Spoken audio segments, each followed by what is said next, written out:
agree on, the really hardline Islamic agenda is being pushed by the fundamentalist Salafist movement. Allahu Akbar. On July 29th, millions of conservative Islamists flooded Tahrir Square in a show of force that alarmed many in Egyptian society.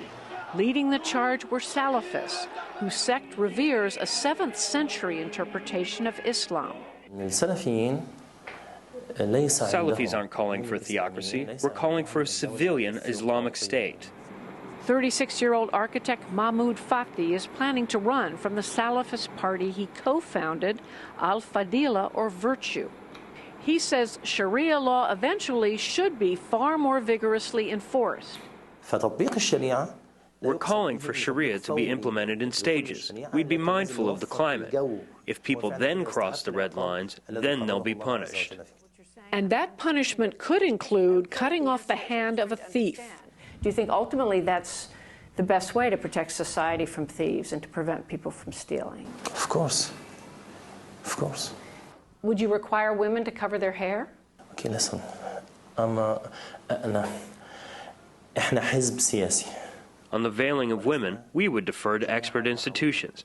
If they say women should be wearing the veil, then the state will encourage that. And if women say they don't want to wear the veil, then we'd ask the institution, what is the punishment?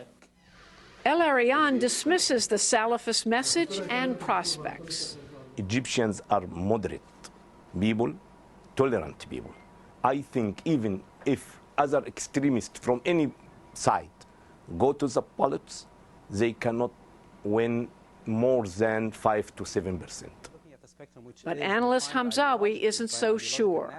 Radical groups, radical interpretations win, especially in moments of uncertainty, of instability. And we are going through a phase of uncertainty and instability in Egypt.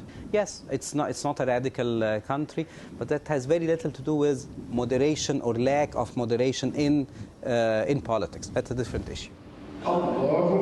Soon, Egyptians, for the first time in their history, will have the chance to decide how much and in what way Islam will guide their country's future. In her next story, Margaret profiles 3 revolutionaries who found different paths after this.